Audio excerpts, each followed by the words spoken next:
Peace, y'all. Before we get started, I felt compelled to remind everyone to stay safe and stay abreast of all the atrocities happening around the world.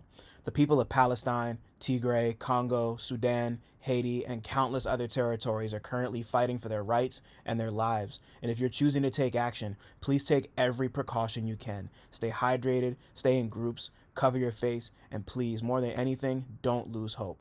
I've been leaving links to organizations and resources at the bottom of every episode description for a good minute, so please go check those out for places to donate and to find ways to take action today. We're not free until all oppressed people in the States and abroad are free. Much love, stay strong, and stay dangerous.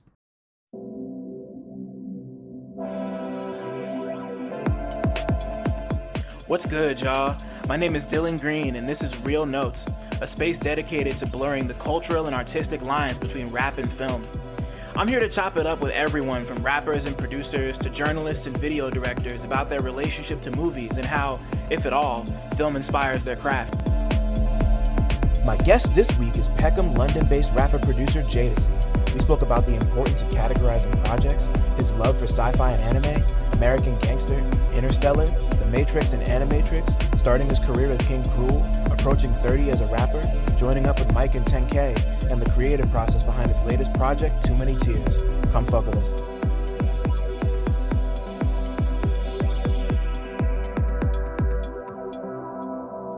What's cracking, everybody? Welcome back to Real Notes. Kind of like we were just talking about this. Not very early, but earlier than I usually record. It's nice to I never start my day with these, so it's kind of nice to get to be able to start my day with one of these. It's Dylan Green, CineMasai. Got a lot of names, do a lot of shit. Outside, inside, all sides, all over the place. And I'm with another jet setter today. I know he I know he just got off tour not too long ago. Yeah. Was running around. I'm running around all of Europe and Mike and them. But he's, this is it's I was just telling him off camera that it's been beautiful to see the growth and the evolution and the Thank you, bro. and just the melancholy bliss of Jadasea. We got Jadasea. Jadasea's Yo, man. people, what's going on, bro? I'm cooling, man. I'm feeling good. New Chief Keef album's out, so I'm just through the roof right now. I did see that. I saw the snippet of the interview, and he's talking proper. That's sick, man. It did make me actually it did make me a bit emotional still. Yeah, man. He's literally my age as well, so I feel like he's a few months young. He's a few months younger than me even. And I feel like it's been it's been a journey, man. And I feel like we are now at an age where our brains have now starting to actually develop that shit. So I'm I'm glad to see Keith on his. Yeah, shout to Chief, man, for real. Yeah, for real. But yeah, no, Too Many Tears is out now. It's been out for about a week. No, not about a week. It's been out for exactly a week. And yeah, Jada, thank you so much for being here. Thank you for having. Nah, man, absolutely. I'm trying to remember. No, I remember now. The first time I heard you was probably when the first time was a lot of people over here heard you on Mike's Regrets. That was my first time really being tapped in, and I was just who's this? And from then on, it was just from then on. I did my dive after that, and I've just been here ever since. I'm sure you saw I got the chance to review you and LaRon's album. Yes, thank you for that, bro. Yo. Yeah, no, that was a special one, especially around that time. I sat with that one a lot. For real. That one was a crazy one to put together. And we're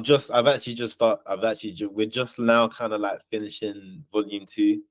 We're pretty much there, kind of and this one was a different kind of method to putting it together, but it's definitely a sick process working with Ron, because he's such a hard worker. You don't have a shortage of really good beats. So it's just that I feel like that project for me was on some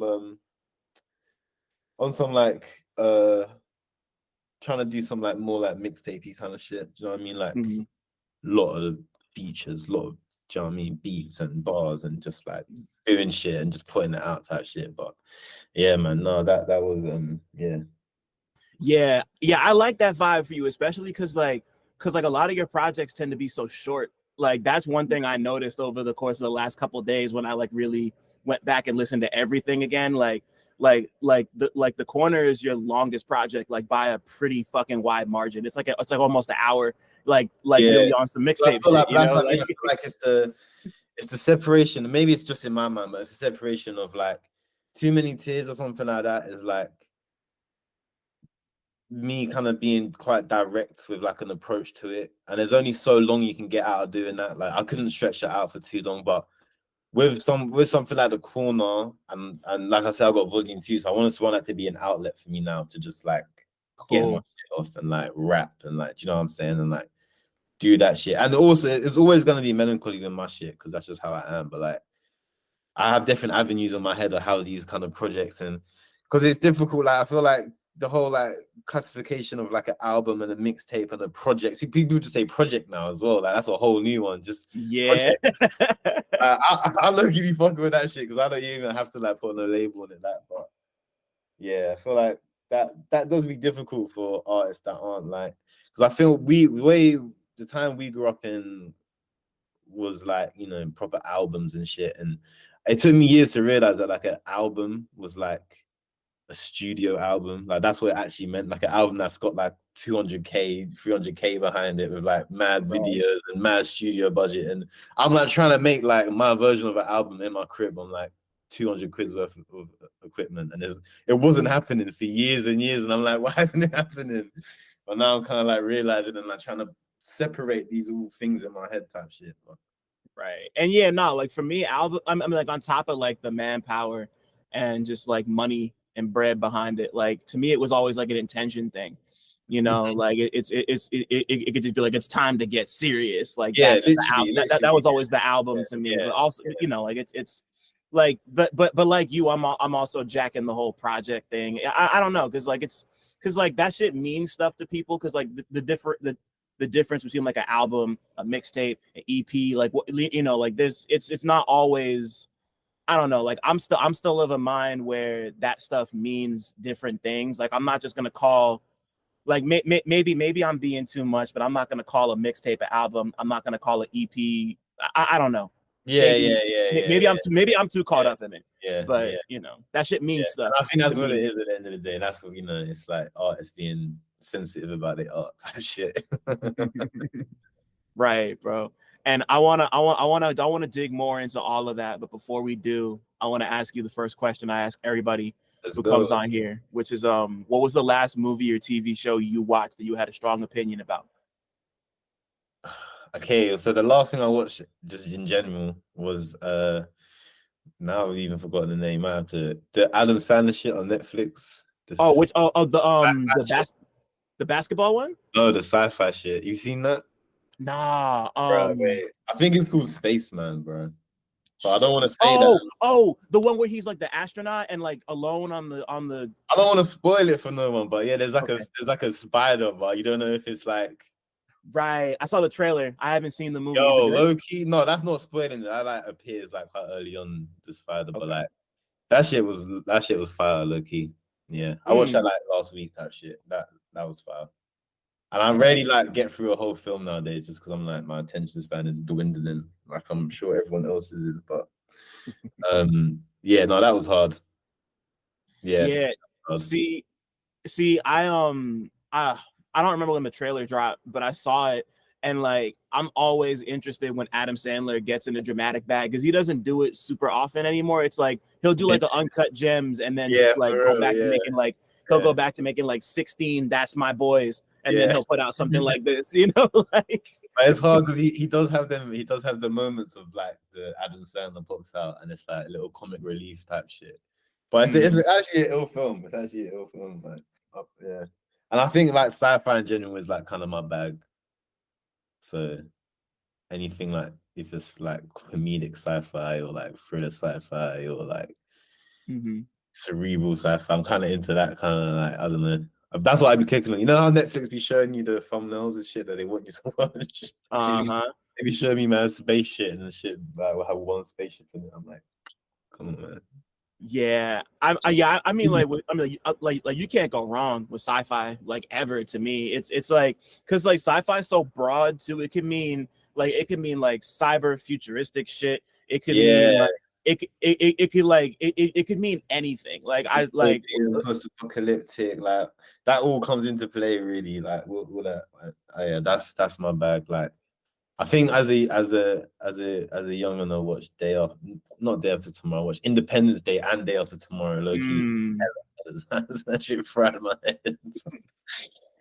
Yo, yeah, that's crazy. I saw there was this old movie theater in the town I grew up in, and like they just or no, they didn't just, but like they converted it into a performance space. But before that, it was like one screen, but it was like a big ass screen. Like, and they showed The Day After Tomorrow there when they almost like it's not that big, but it was like bigger than I felt like it was definitely bigger than like your average movie screen.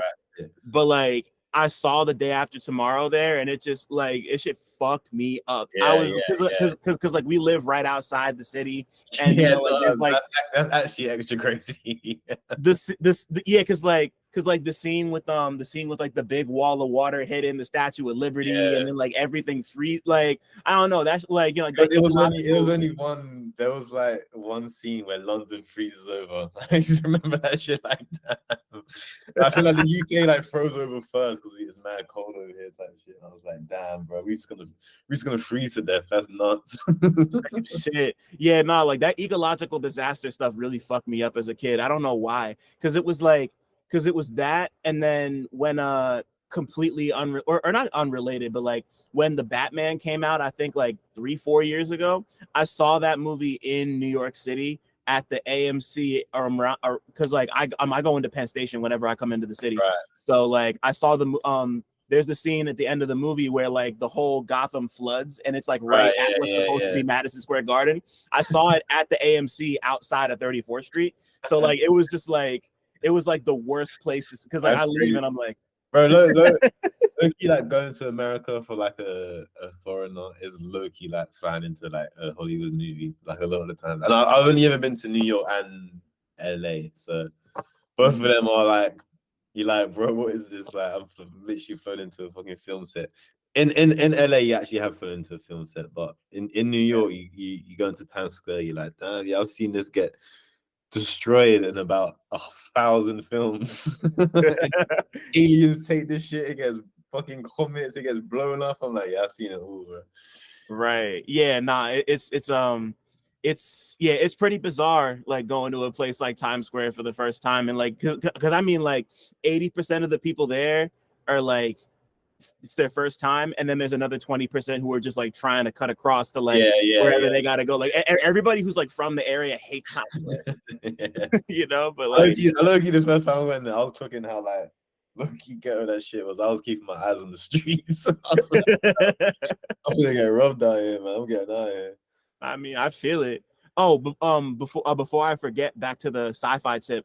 I saw, I had a movie night with a bunch of people, and we watched Cube because I interviewed Akai Solo, and Akai wanted to watch Cube, so we all watched. So it's this joint from '97. Oh, everyone lives in the cube. Yeah, it's like a bunch of people are like trapped inside this big cube structure, and like every room's a trap. I feel like I've seen like the first 30 minutes or some shit like that. Yeah, but they did a remake of it, no? Yeah, it was a Japanese remake, I think. I never saw it, but that one even. And yeah. No, go on, say what you're saying. Yeah, you know that shit's just crazy. It like no, you could just tell that the people who made Saw were like, we're gonna start with Cube and then just like do what we need to do from there. But like but like that was the last like that was the last like true blue sci-fi thing I watched where like it really just caught me because I hadn't seen it in years, and I was watching it with like 30-ish people, and we were all we were just making like a riff tracks type. It was great. It was just a ton of fun, like really silly, but also kind of, you know, like the silly ones, right? Yeah. I feel like when I watched that, it was one of my friends used to do like a film club like in the local pub. He had like Mhm. rented out one of like the back rooms, and he like it was a while ago. I think before COVID we did it. But for like a good couple of years, every Wednesday or some shit, we like what, and he was like pick out the mad weird. So sometimes just like two out there films and like, but sometimes mad interesting shit. Sometimes shit I haven't seen, like kind of Yeah. like more like left field shit. And I think we had watched Cube there actually, but that's why I don't really remember it. It was like, Man, that's definitely one of those that you want to like watch with a bunch of people. I think I saw the second one, Hypercube, before I saw any of the others, and it was just like it was so yeah, crazy. it was just some other shit. I think it might have come out in like the early, might have been like '01 or '02, something like that. Um I can't really remember, but like the special effects are the special effects are terrible, and like and it's just like overacted like shit. It's one of those, but like Low the, key, like that whole like me and the same friend actually. We mad into like this like weird like section of British film that's just the like really like low budget, terrible acting. Like yeah, they're on Netflix. I low key send you some because they are yeah, like please. the guy's called Simon Phillips, but we call him Simeon Philippe because like give him that whole like that Steve whatever, bro. Loki, his films are amazing, and you can sit through the whole one and just be dying the whole time. And Damn. I don't know how he like keeps getting the budget to making them, and like he's Loki making like better and better ones. I'm like, someone's funding this madness, but I thought of it a lot. But like, yeah, like on that whole like watching films like on like a I don't know. I actually really enjoy shit films. To be fair, I probably watch way too many shit films. Like they be called like hooligan. It's all like football hooligan films, and like it's like there's one where they take down the street and it's mad fucking stupid, bro. It's just like, stupidest shit ever. Yeah, I love shit like that too. I'm not as well versed as I'm not as well versed in all the ones that are coming out of there, but like I don't know, like just like fun is Low key, fun. please tap in because Yeah, British please. low budget is a whole different type of shit, bro. It's really crazy. Yeah, no, I love that type of, yeah, no, like please, like like give me one that I need to find because I'm always I'm gonna search him up right now. Oh, bro, the rise and fall of a white collar hooligan is nuts. He Who Dares is crazy. He Who Dares Down the Street Siege, which is the sequel, is crazy as fuck. He like takes down the street, which is like the White House over here type shit. right. And it's all just like, and this guy directs and writes and stars in all of the films, so you already know it's about See, to be like a fucking, it's about to be a movie. There's one where they that's go to special. Rio, the football hooligans go to Rio. That shit is insane, bro. Low key, if you type in his name, there's like 40 films here. I don't know how he's had the budget to do it, but I rate it. No, that's fine. Yeah, I'm looking at this right now. I found it on Letterboxd. Yeah, no, I just put it on my list. It's there. Yeah, I'm run a, it I'm a, up. please, thank you. Nah, like, yeah, no, like I said, like I love oh man, I'm trying to remember the name of the show. British It's shit. the, yeah, it's the one it's the one with the hooligans, and they like mix Oh, up like the whole, oh man, like the whole bit is it like they wear a whole bunch of different like brands, and you're not supposed to do that. Fuck, I can't remember oh, what this it's is like called. this is just what's it called? It's called something Street something, I think. Yeah, I'm The I'm I'm I'm blanking on main it. hooligan film though. I forgot what it's called. Loki, I don't even Loki remember that one. Yeah, I think I've seen it, but like a long time ago. Felt it'll come back to me later, but Yeah, like y'all that's a classic though, that one. But I can't even recall it right now off the top of my head. y- But y'all got it going on over there though. I know that much. yeah, no, bro, low key British film is the one like really good British film. I think is like some of the best shit. There's this film called I think it's called Dead Man's Shoes. You should watch that shit. It's Hmm. mad. But British shit in general is dark as fuck. Like we be cynical and pessimistic and dark as fuck. Like our whole humor is like is terrible, bro. And like, but this one, Dead Man's Shoes, is I think it's Dead Man's Shoes. Let me mention. Yeah, You I seen know that shit, this. I've never seen it, but I know this, bro? Low key, watch that film, bro. and It's I like Toby Kebbell a lot. So yeah, no, I'm gonna definitely tap in with this. yeah, the acting in that is insane. Like da da da, and but like there's like a pedigree of British film that is really good, and it's like it's always dark though. There's this other Mhm. one about I remember watching this when I was like kind of young, and it's like about it's a Scottish film, so it's even darker. Like English shit is dark, but then the Scottish shit is like, and this shit about a woman that works at CCTV. She like works at a CCTV office type shit where you like watching all the screens for like the area. Right. And the guy that like ran over her kid 10 years prior to this and killed him had like got out of jail, and she like starts stalking him. But that's one of the darkest films you'll ever watch. I'll look try and find a name at one point, but yeah, that shit is like I still remember like every scene of it, and it was like 15 years ago I watched that shit. Wow, that's insane. Yeah, no, if you can remember the name of that, please let me know. Yeah, Yeah, no, that sounds type crazy.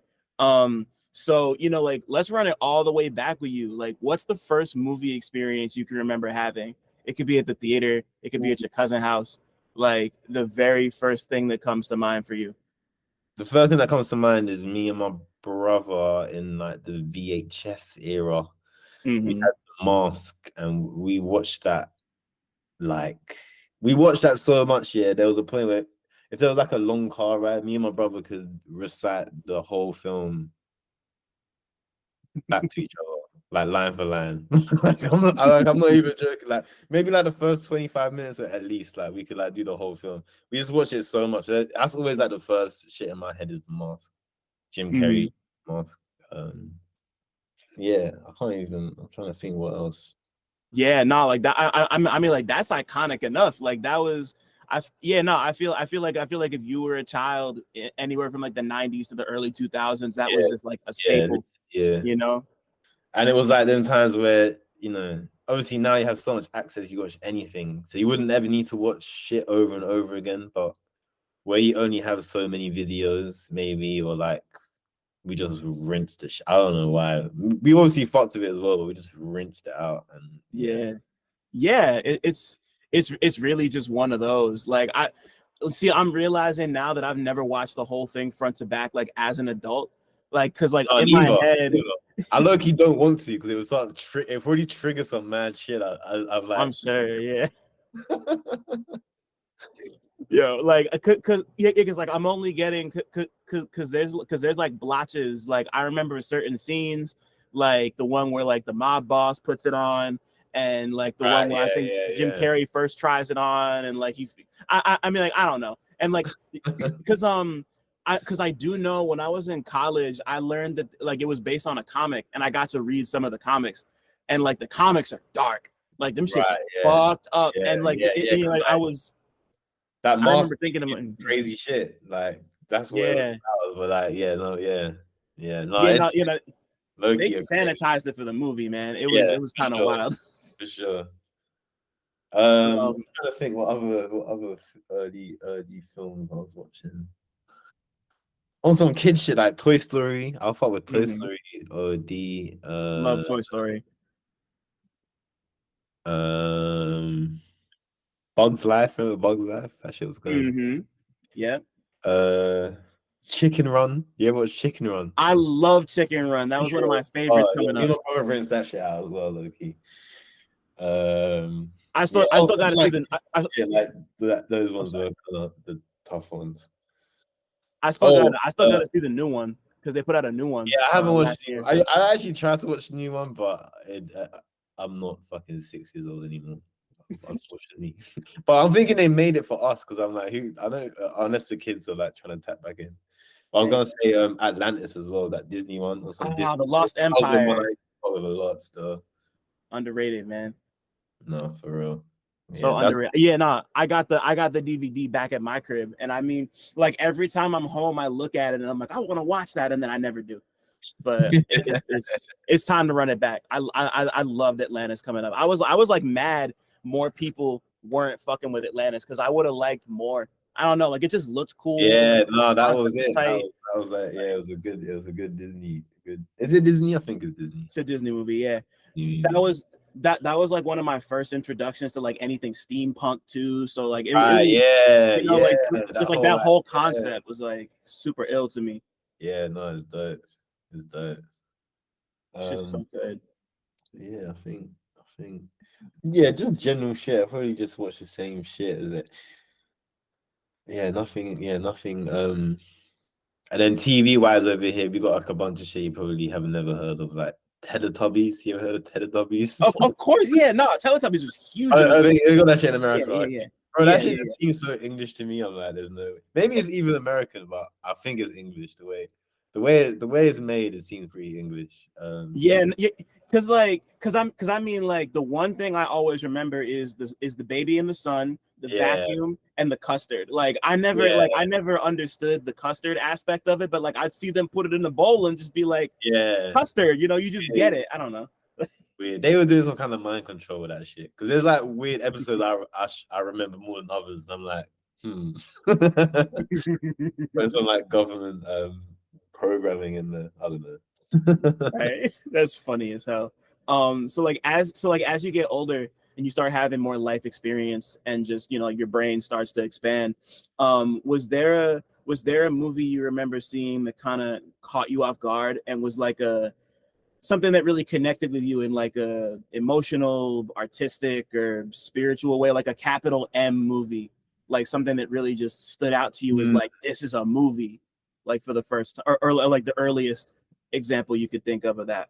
earliest example I could think of that would be, oh, that's actually a really good one. Um, hmm. I feel like I watched like I'm trying to think like when I was like 30, and then I was like 11 or 12, I watched American Gangster. When that shit came out, when did that come out? Like Mm. 2007 or something? 2000. Yeah, 06, 07. I Yeah, think that might have been like high school time. yeah. Yeah. I watched that when I was yes, I was like 10 or 11 when I watched that. That's like one of my favorite films. That was like, oh damn. And it's so long as well. I think like that's why I'm thinking like movie with a capital M, where it's just like, oh, this is a long ass movie. Right. Um I get that. I guess like even like the Lord of the Rings and like those kind of films was fucking movies as well. I was bare into that shit when I was even younger, but Right. it doesn't strike me as like a thing where I was like, oh, this is different. I think American Gangster low key was some ill shit for me. Um, Damn. Yeah, because I think like I get it because it was definitely one of the first like super duper long movies I'd ever watched, or yeah, at that's least one of the first super duper long ones I'd ever seen. Um, but like Denzel's in it, and like I love Denzel at yeah, that point, those two. and like it was yeah. I mean, like I don't know, like like I didn't really know much about Frank Lucas, and just like the whole No, idea of just like I don't know, like it just worked the whole cat and mouse thing with him and Russell Crowe, like yeah, yeah. and the Jay-Z soundtrack, like that's One of my like favorite this. albums, low key. I was gonna say like that actually might be one of my favorite Jay albums. Like I know I feel like I feel like that's something that might be expected for somebody like around our age, and I'm fine with that. Like Yeah, yeah, yeah, fucking yeah, Blue Magic's bro. insane to this Yeah, day. I was Insane. talking about it the other day, my boy. We were talking about like more conceptual takes to projects, and we were like, that's low key one of the best concept albums like I've heard in my own time type shit. Like of like because it's the whole way through is basically just the movie and like yeah, I don't know. I thought that was ill, but yeah, American Gangster. But I guess I was like there's definitely a film I saw before that I'm just like not thinking right now. What would you say your shit was? Maybe that was that Damn. One of the first I can remember is probably you're maybe like this. You might be the first person who's asked me this question, so I really got to think about it. Shit. The one that really did it for me, I'm gonna say. I know there's one that's earlier than this, and I'm only gonna say this because I just watched it again for the first time Mhm. in like 6 years. But you ever see this animated joint? It's a French movie called The Triplets of Belleville.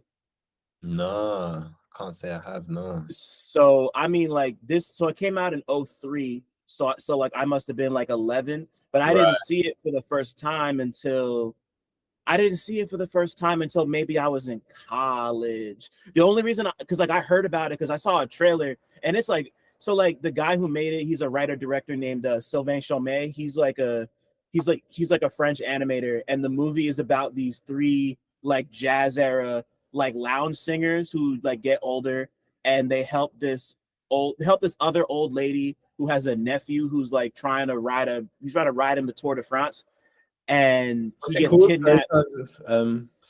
What's it called? It's called The Triplets of Belleville. It's a bill.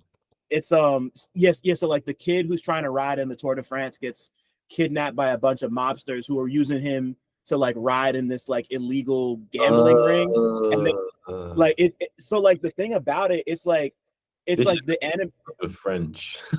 What happened? It looks so French. It looks super French, bro. Like it's like the animation's like all lopsided and creepy and Yeah. weird. And there's like a big dog in it too. They're like, so this I've been thinking about this, so I just gotta say it out loud. Like I have a theory because like the whole movie, there's like virtually no dialogue in it. There might be like 5 lines of spoken dialogue in the Right, whole movie. right. But like so much time is focused on the dog and like how the dog interacts with the world that I think the movie might take place from the perspective of the dog. I have no way Right. to prove that, but like that just makes it because I'm thinking about it. I'm like, why is nobody No one talking? And when talking. they do Yeah, it, yeah. and when they do, it's like super basic. Damn. It's super That basic, like that would also be the truth for Tom and Jerry as well, right? Or do you hear her talk? yeah, You go see her or some shit. I don't know. That's right. kind of crazy. Damn. Right. And yeah, like it really is like some like demented Tom and Jerry shit. Like it's like the Triplets of Belleville is like super duper like slapstick, and I don't know, like it's fucking weird as hell, but I love it. I mean Like that era, especially that I don't know when that came out. oh three, it was like early 2000s. Yeah, I was about to say that era, but I think just French, like that shit in general, has got a very like, yeah, they got their like style and shit too, which is like mad. There's this shit called it's about like, Kirikou. You ever seen that shit? Kirikou and the Sorceress. I think it's Mm, French. Yeah, it's French. no, I don't think so. It's I about don't think like so. Put me in. it's about like a little. I think it's a West. I think it's set in West Africa. I don't know where in Africa, but What's it it's called one more time? Kirikou.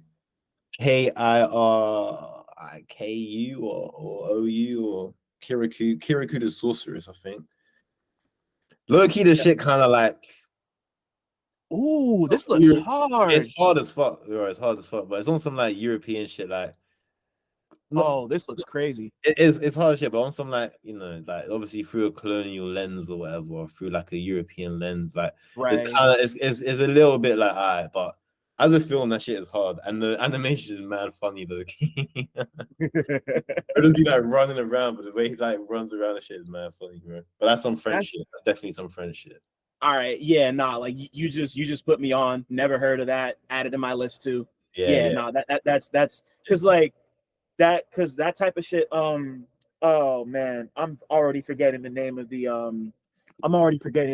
woman who just Faith Ringgold. Faith Ringgold just passed away, and like looking at the animation, it kind of reminded me. She had this children's book called Tar Beach that was really big, like over here Right, for a while, and like I think she just passed like maybe a month ago. And just looking at the animation for Kirikou, it looks just like Tar Beach. So I'm right. like, That's I'm like I'm, I'm like very locked in on that. like a black author or hmm Yeah, yeah, sick. yeah, she was a black author who wrote a bunch of kids books, and Uh, yeah, she was I don't think she was she a big reached. one. I don't think these reached over here when I was a kid anyway. Tar Beach is nuts. If you haven't read it, it's just like one. It's a cool thing to read once. Like it just looks gorgeous. Yeah, Like I'm seeing now the animation looks crazy. Yeah. it's like almost like patchworkish kind of. I like that about it a lot. But oh, sorry. But yeah, nah, like at some point, watch Triplets of Belleville. Like it's kind of hard to find. I only watched it because I had the DVD. But Right. but but like but to answer your question, like I know because like there's I know there's others that I saw like way early on, but like that's just the first one that popped into my head because I just Yeah, watched it yeah, again yeah. recently. I know I'm gonna have a different answer next time. Yeah. I like trying to update it, but yeah, I think yeah, there's because films is so like different. Like I feel like for me it was like they like different things. So like they, I had like music films, you know what I mean? Then like Uh-huh. films that's gonna like make me think raw, like what's really going on? Or like films that's gonna make me think raw, is there aliens? Or films that's gonna like, I don't know. I feel like it's just different, like they would like hit me at different times and like act as like different kind of like signifiers for things. As a kid anyway, when you still like literally like downloading Right. the software of being a human or whatever, and you're like, all right, getting mad influenced by shit. So I guess it's important then to be like, yeah, watching shit, I guess. Yeah, so wait, okay. I just remembered another one that I saw way earlier. So it's this David Cronenberg movie called Videodrome. You ever hear or see Videodrome? Yo, my fault. Sorry to interrupt, but I just wanted to shout out the all-new Real Notes Patreon page real quick. If you're looking for ways to connect and directly support the podcast, the Real Notes Patreon is the best way to do so. For as little as $5 a month, you can gain early day-before access to every forthcoming episode of Real Notes, as well as an invite to the Real Notes Discord server, where you can talk to others about the latest and greatest in movies and music, come through for some listening sessions, and talk about whatever else is on your mind. I know I'm going to be talking a bunch. If you feel like coming up off a little bit more, you could get cool exclusive content, like audio from Real Notes Live and Real Talk interviews. Those will be exclusive to patrons and ticket holders moving forward. Access to retro versions of my 60-second Minute Maid movie reviews, and even a monthly writing and podcasting workshop hosted by me. Regular episodes will still be available on a weekly basis anywhere you get your podcasts, but if you want the extras, you gotta come out them pockets a bit. Check us out at patreon.com/realnotes. That's REELNOTES. I appreciate your consideration and support more than you know. Now let's get back to talking.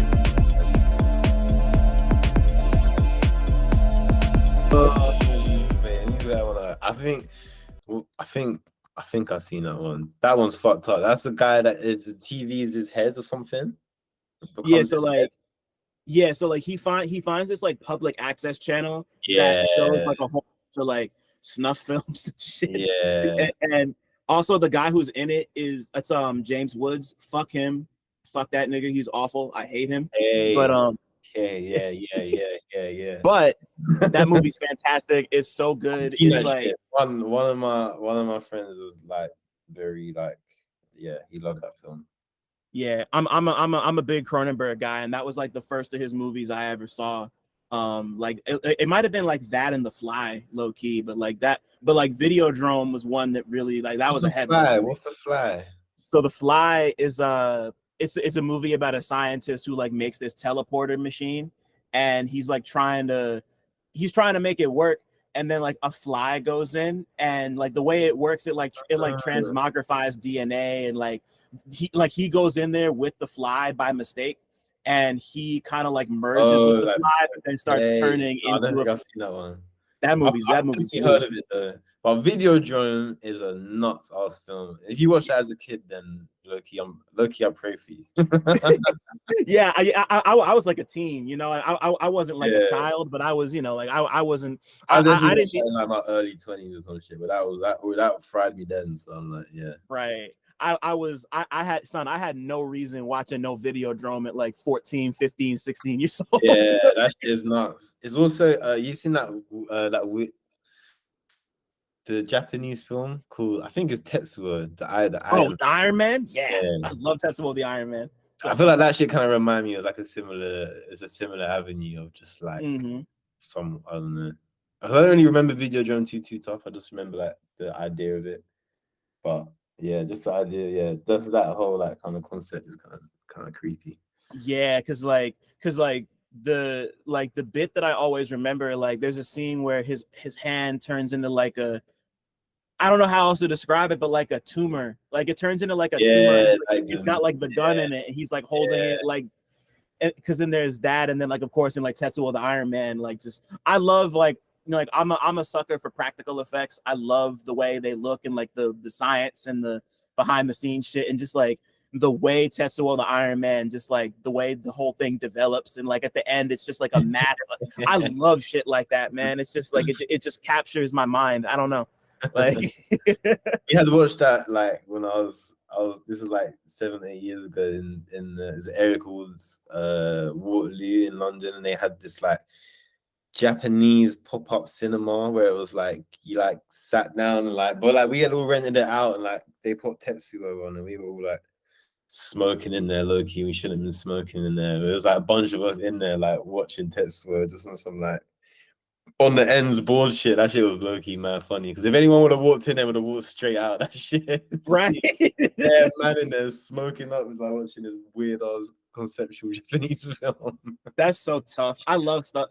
See, that's how I saw the Flying Lotus movie Kuso when it came out, because they showed it in Oh, Brooklyn, and me and the homies came in from Jersey, and we saw it at there's this theater out in Williamsburg called Nighthawk, and they showed Kuso at Nighthawk, and I was like, let's go see it, and like it was packed, it was sold out, so it was like 100 some odd people, just like, have you seen Kuso?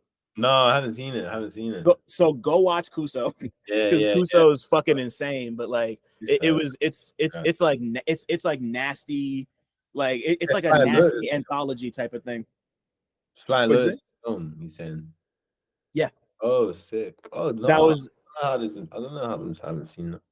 yeah, I think it was the first movie he ever wrote and directed, and I was like, yeah, I need to go see that. And it's nuts. It's weird, and it's gross, and it's like, I don't know, like if you're into like Adult Swim adjacent shit, like mixed with like some Videodrome-ish stuff, like Yeah, yeah, that's yeah. Kuso, you know? God, That's God, Kuso. God. I'm definitely into the Adult Swim shit, Cartoon Network, and like Yeah. Teen Army back in the day. Because I'm Mhm. bare, I'm low key at anime head. So Word? yeah, yeah, for sure. Like definitely, that's been like the most consistent media consumption of my life. Probably has just been anime shit. Like I still, that's what I watch like most days. So even like gearing up to watch like, because it is different to like watching a Western TV or film. Because I normally just like I'll just put on the anime. Because at the end of the day, my brain kind of so works already that I'm like actually don't even want to take in any more things. I just want to watch like fucking Luffy get. Do you know what I mean? Complete the latest mission, or do you know what I'm saying? Just some Yeah, dumb bro. because there's that. Obviously, even the anime shit does get mad fucking techie, and some of the, you know what I mean. Some of them are quite draining actually, but yeah, Yeah, but for the most part, it's kind of just more. But yeah, that's definitely been like my shit. yeah, But I feel you, even bro. yeah. Sorry, I didn't mean to cut you off. No, I was just gonna say, but even within that, I don't want no one to come at me and test my knowledge, because I might not know I might not know certain things. Hey, nah, man. See, I love anime.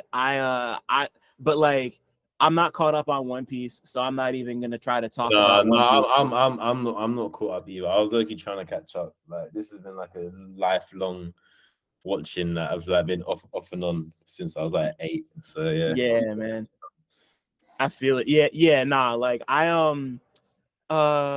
yeah, I was just thinking about fucking Full Metal Alchemist Brotherhood yesterday, because I think if I had to pick one, that'd probably be my favorite anime ever. That shit is nuts, bro. It That shit like, is yeah, disturbing as fuck, for real.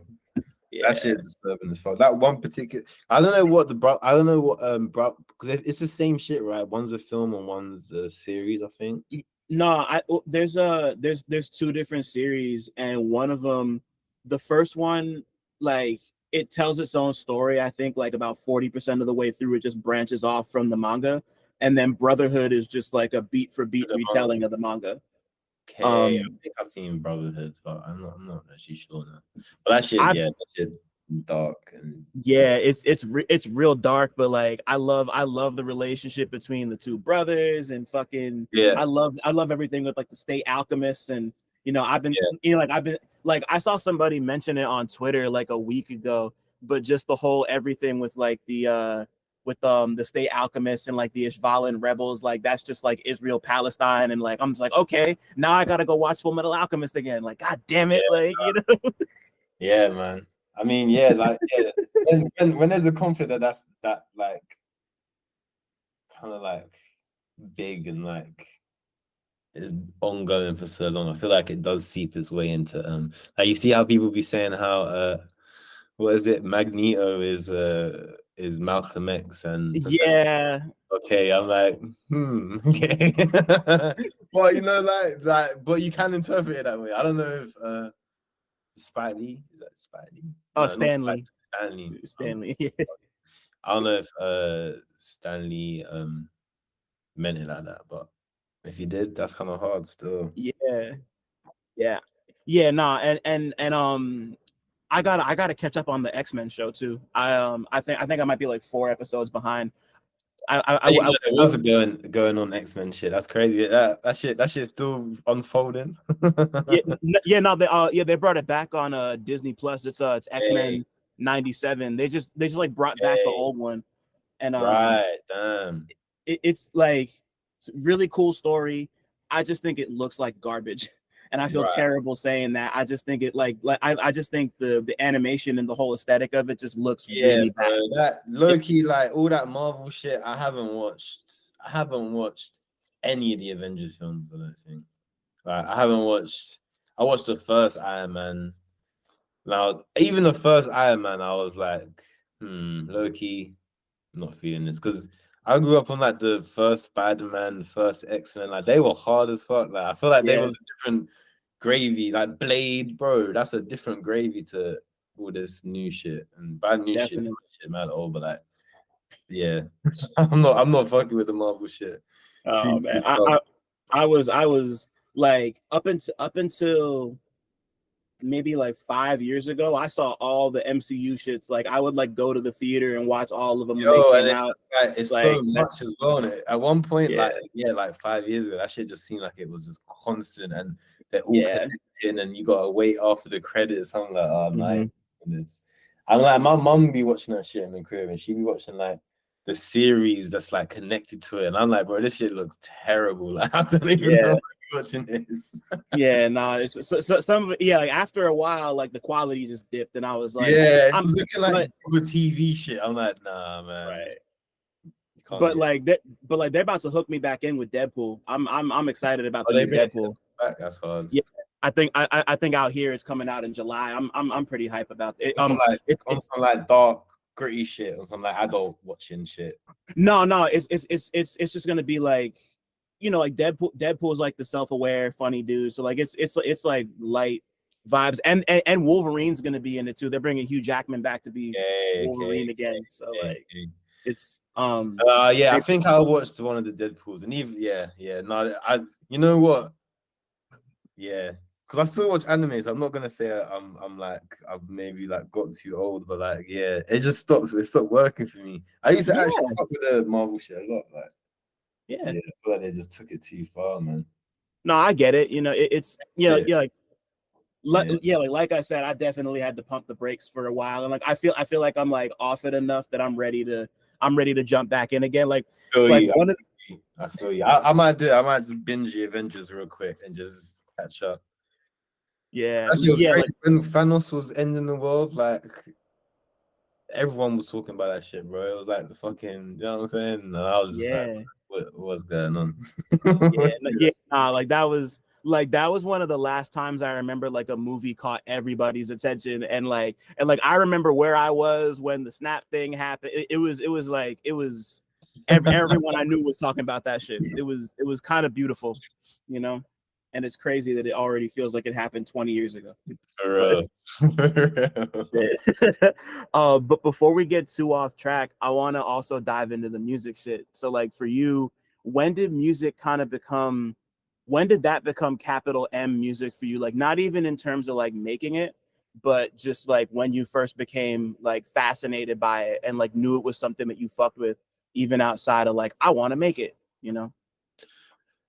Um, when like I was like 5 and all I wanted was like CDs of like So Solid Cruise, a group over here. They had a track out called 21 Seconds. That was my shit when I was like 5 years old. Well, I'd like to go to we had a shop out here called Woolworths back in the days. closed down, but they used to sell CDs. I used to be in there like wanted to get CDs and shit, and then I guess like my both my parents are like massive music in like lovers and enjoyers, so that's always just been around anyway. But then like Right. getting my own shit and like we used to make like little I used to make like little mixtapes for the car and shit. So I had my own mixtape with like my tracks on it type shit, like 5 or 6 tracks. It'd be like mad random and be like yeah, some random old shit. I can't even remember what be on there now, but yeah, some like garage, some like American pop shit, some like you know what I mean, like some 5-year-old like bugging out in the car, some like R&B shit. I'm like way too young to be understanding what the fuck they talking about, Right. but like it's always been there. So it's not even been anything to like even think of. Like my dad was DJing when I was like born. My dad was DJing quite heavily in like the club scene over here Right. in London, and so it's just always been around, bro. Literally.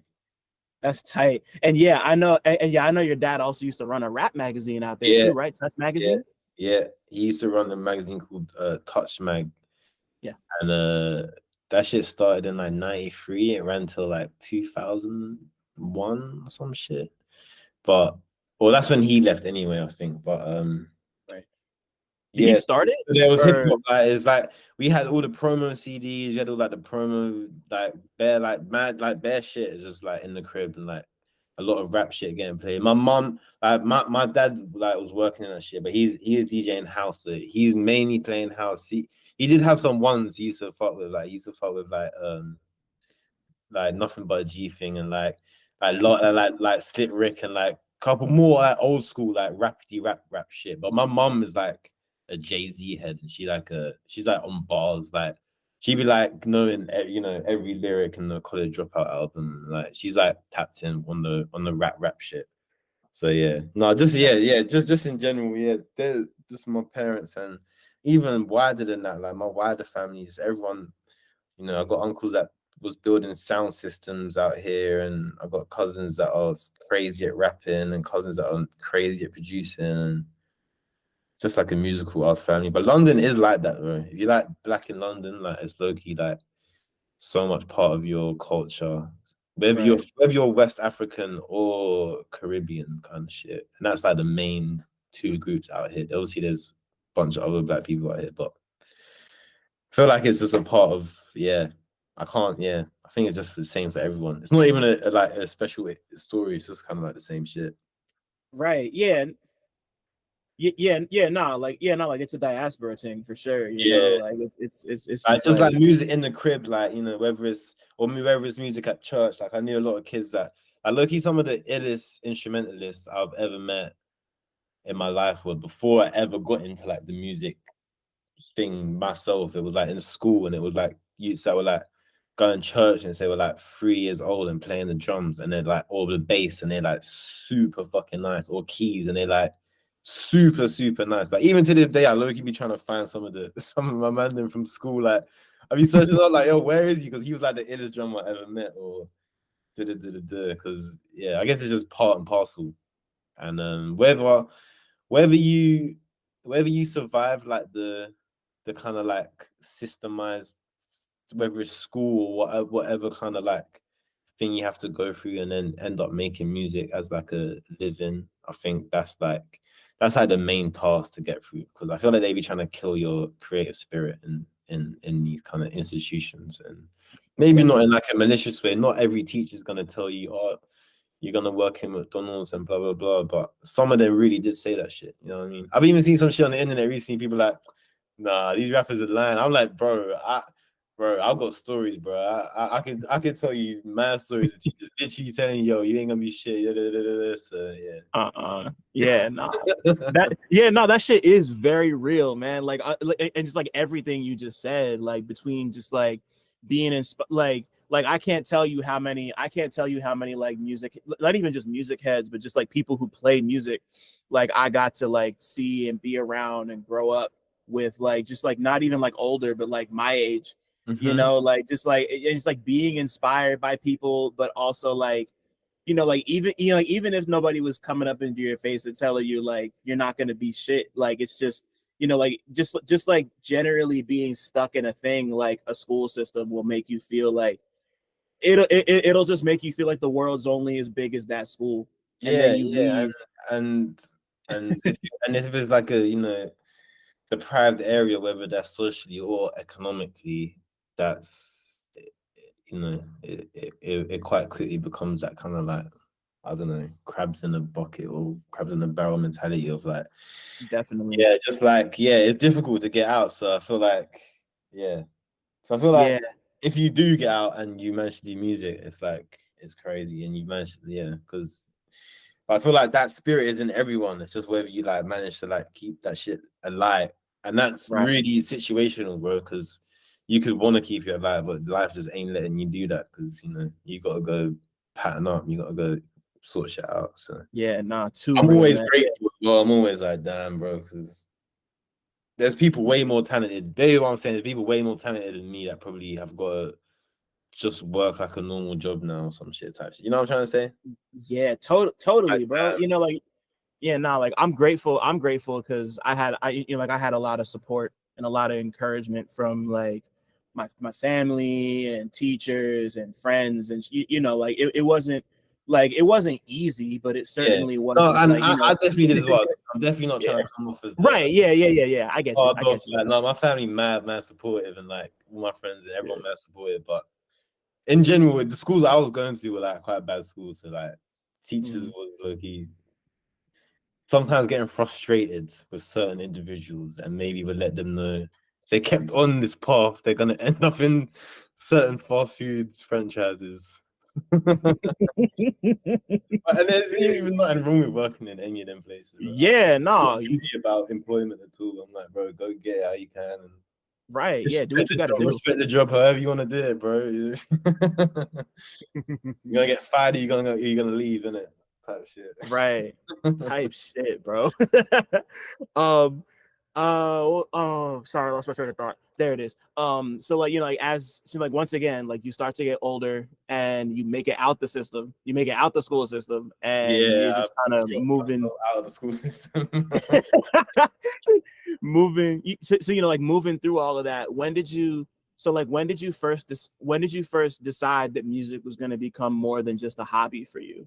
Like I know like a little earlier when you started out you were doing stuff in Subluna City with Yeah, Archie and King Krule in them, but like I don't know if like it started before that, but like Loki Archie like picked me up out of the out of whatever path I was on, which was kind of just like, you know what I mean, would have just, I don't know, God knows. But I really owe like, yeah, a lot of it to Archie and to Piney and C as well, because mhm. that's who made the link initially. But it was really on some like kid shit where Archie just hit me up one day on Facebook and was like, "Oh, like come like record at the crib," and I like made my first track and was just locked in ever since. But on some like rap shit, I'd been like writing forever. I've been writing bars here and there, and like I used to like freestyle. We used to like do little rap battles on the ends and shit, just like diss each other's Yeah. drip or some shit on it, some dumb shit. But I would low key be nice with it because that was my strong suit is like words. So. I feel like I've always like been that was what I was always prepped to do, and then it took Archie to help me find that to help me even just record literally, and then from there like we had a whole sound and that sounds not that I knew it then, but that sound like helped like form a lot of shit. Um, that's like still like I'm still like seeing the results of what we did then when we were kids type shit. So it's like. Yeah, we obviously like was doing some shit. Not that I had it, yeah. I'm not even like I'm not the biggest fan of it still. But yeah, yeah, definitely, yeah, owe it to Archie and obviously a bunch of other men that was around at the time as well that just made like a little crew and shit. And yeah, and then I've been doing my solo shit for like the last like since I want to say like 2018. I want to say like we've done the group shit from 2012 to like 2016.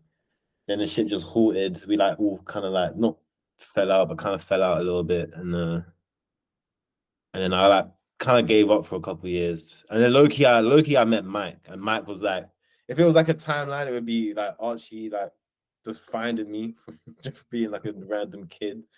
And then like Mike being like, oh raw, like I know your music, like you can rap, like why aren't you rapping anymore? And then me hearing his shit and being like, oh, what the fuck? Like this kid this nice and he knows who I am. He's like giving me some kind of like props. I'm like, maybe maybe I am got more shit to do type shit. But I think, yeah, literally, like Mike, I give a lot to Mike as well for like keeping me motivated, and like his whole sound just like gave me that same wave of inspiration, you know, I had when I was a kid as well. Which when you're past 25, your brain's not even looking for new inspiration like that at all. So I'm grateful for it. Yeah, and yeah. And they're both my family. I feel mad grateful. And I feel like they're both like the greatest we got. And obviously I'm biased saying that because they both like my best friends, but like, yeah, between the gang, we got some ones like in the group. I ain't gonna lie, and I'm Yeah, just like, here for the ride, bro. Low key, that's my shit. I'm just here for the ride. See how far we take this shit, bro. yeah, man. Like you got to. I mean, like you got to give it up to the people who, you know, like it's you got to show up for the people who show up for you, and you know, like especially when people like like people who see something in you that you don't see in yourself, and then push you to kind of, you know, either pick something new Yeah, up bro. or Yeah, just like yeah. get back into the That's, old I shit. think that's what I'm trying to say that I probably haven't thought of before was, yeah, and that's true for both of those individuals. And like Matt probably don't even know that, like that, but yeah, man, literally, because I was pretty much done. I was like working and like, you know, I wasn't recording. I wasn't like making an album. I was done. How long were you not recording for? It was like 3 years where like I was just not making shit and like kind of gave up. I was like working on this one project for ages, which I never put out on some like, you know, trying to be perfection shit, and then like the fun kind of left it because the whole gang kind of like disintegrated as they literally all do. Well, yeah, kind of. No, they all do, lucky. So the fun came out of it, and then like life was just life, and I had to like, you know, I was like trying to make some bread, and the music shit weren't making nothing back then. Like we weren't having no Spotify streams. We're getting paid like £200 for a show. That was like Mm. 2 months. So it's just like I gotta get a job. I gotta fucking, you know, do whatever I gotta do to to to keep going. And yeah, but then when after me and Mike, and then we done a couple shows over here. Then I just started like recording again and trying to release again, and yeah, since like 2019, I'd say I've been on like a run. In my head, it's like a run since then. I was trying to keep that a bit more consistent, and I feel like this year I'm about to drop so much music that like it might be my first year where people like complain about me dropping too much music. My whole career has been like, where you at? Like the fuck you keep saying you don't drop this, you don't drop this. It's been like I've low key been like, yeah, I've been that guy as well. So I'm not trying to make up for it, I think, by just being mad prolific. And I want to be mad prolific. And I'm 29, I want to be 30 next year. So I'm trying to like flood the gates for my last year of like, you know what I mean? This side of it. And I'm looking forward to to the next decade, bro. See Oh, what yeah, no.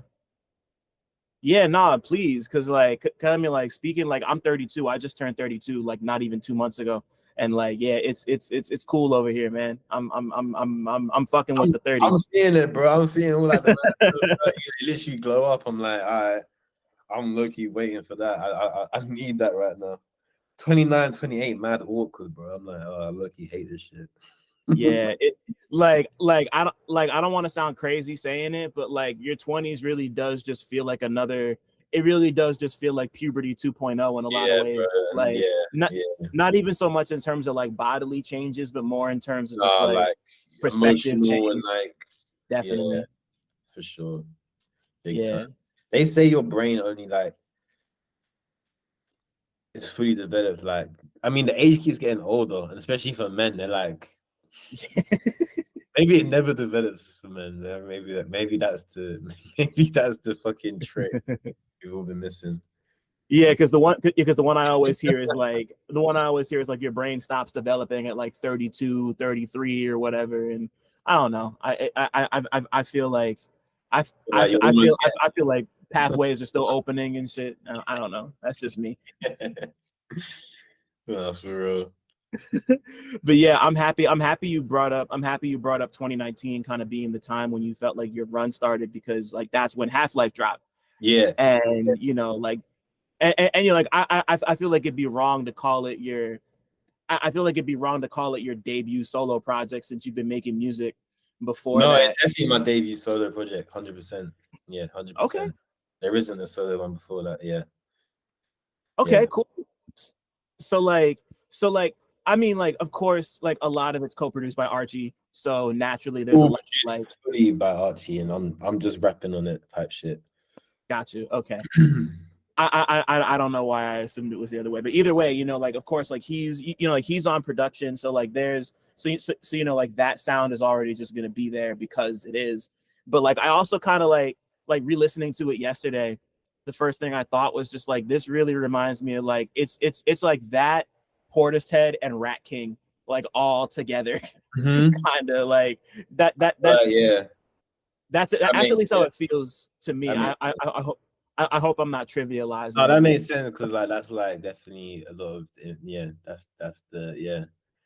It's UK shit. It's rap shit. It's like yeah, we definitely yeah create like a little, and I feel like that because that was my only producer for like the first 5 6 years of my career doing this shit. That was a good way to like piece it off and be like, all right, like Subluna with the Edgar shit, the blah blah blah, SoundCloud, Bandcamp, like all the shit we put out before.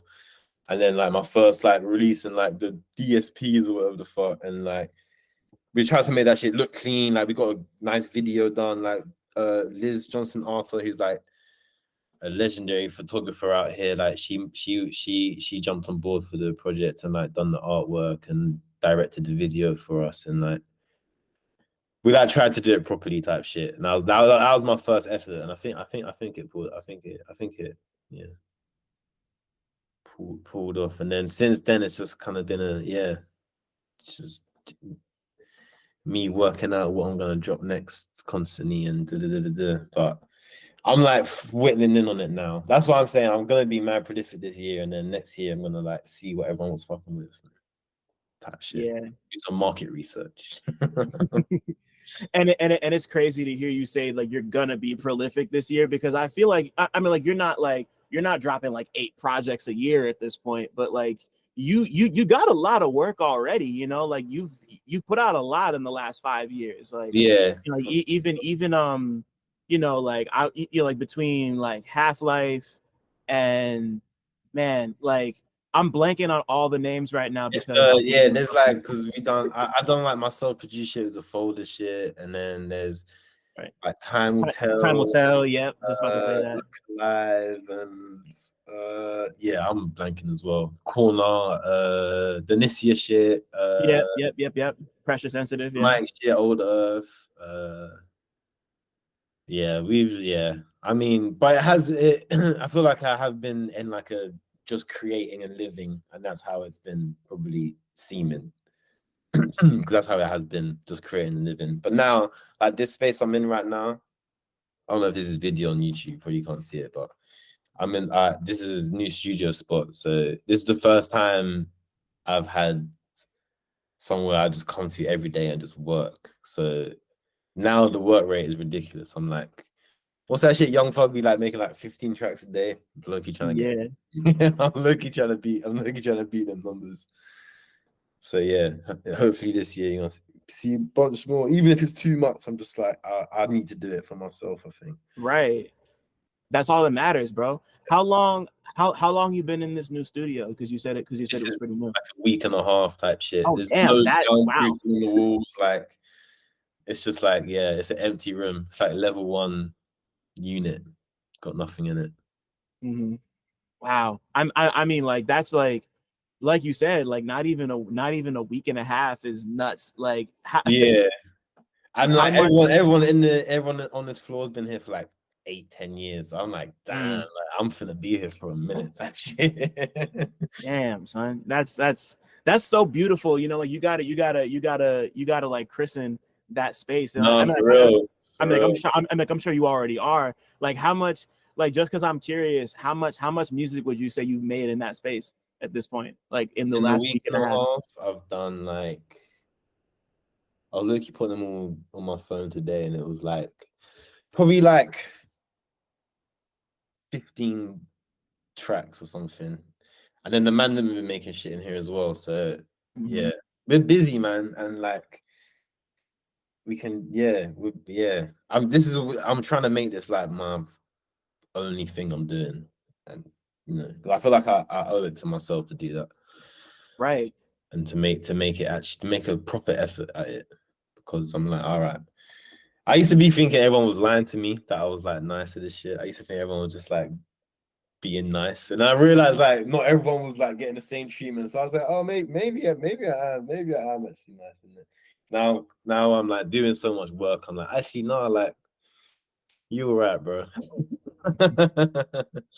But Oh man. that is a journey, man.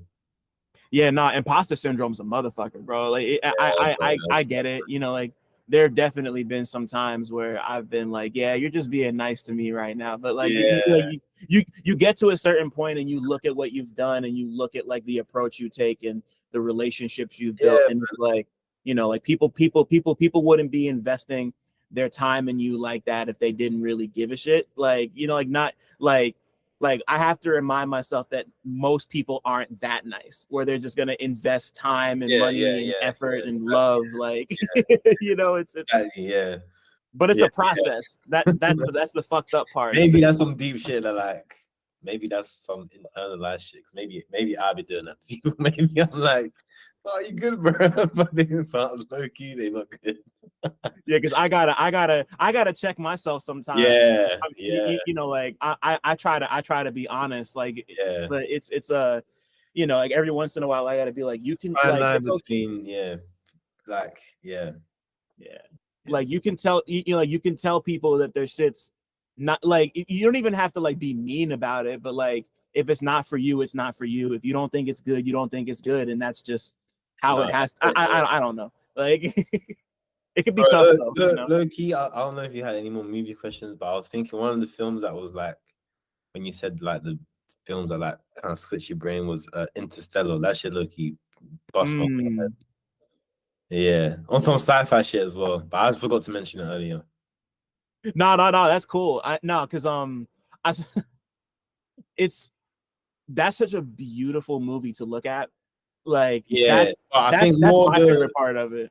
it was more the messaging behind it, and it hit me Mm. after. You know, something hits you after, and then you Yeah, have that moment. You're bro. like, oh fuck.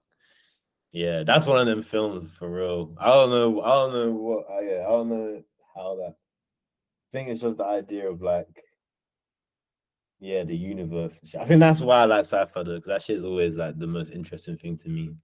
Mm-hmm. And like that he's like the ghost in the room and shit the whole time. I'm like, no, what the fuck, bro? Yeah. Real. I feel like that shit is real. I feel like that's a real depiction of things, and that's yeah, the shit scares me a lot. Yeah, it's freaky because I know they I know Christopher Nolan and his team. I think they like consulted with I don't remember who it was, but like they consulted with like a bunch of like scientists and like space Right. ographers. I'm mad I can't remember Like, what the names are, yeah. but like, you know, like you know, like they really looked into making that as realistic as they could, which is crazy because like when I first saw Interstellar, it reminds me so much of like a Steven Spielberg movie in terms of like how it's you like it's a very emotional, very like emotionally investing movie, you know. And I don't think Christopher Nolan's like good at that stuff. I don't think he like gets people, Right, you know, right, like right. But so I feel like maybe yeah, that was like key to it though, because it's like bigger than that. It's like it's really like it's I don't know. And then like, because it's the fact that like the daughter's on Earth the whole time, and he's going through the Yeah. universe like getting like old and like or like staying young, and but then like the love they got for each other is the shit that like keeps the bond there. And that shit Loki hit me crazy. I was like, damn. Right. If you like grieving someone or like someone's gone type shit, Loki they're not gone because like the feeling is still there. If that feeling is Yeah. real, like if you actually love someone, they love you back, like type of shit, like that's gonna. And I think there is like mad shit in spirituality and religion that be like talking about this kind of thing, like you know, I think in Christianity they say like, or maybe it's not Christianity, but it's like the last time your name is spoken is like when you can finally like pass on because you're no longer tied to the earth. I feel I've like heard that was that like too. hitting on that Yeah. type of shit, and I feel like I've always like resonated with me on some shit. So yeah, no, that film, yeah, I was just thinking, yeah, and I was like, no, that one actually bust my head differently. Oh, Yeah. the Matrix, bro. That was the one when I was a kid. The Matrix. Classic. Yeah, that was the Classic. one. Yeah, that was the one. That was the movie that sent me the way I am.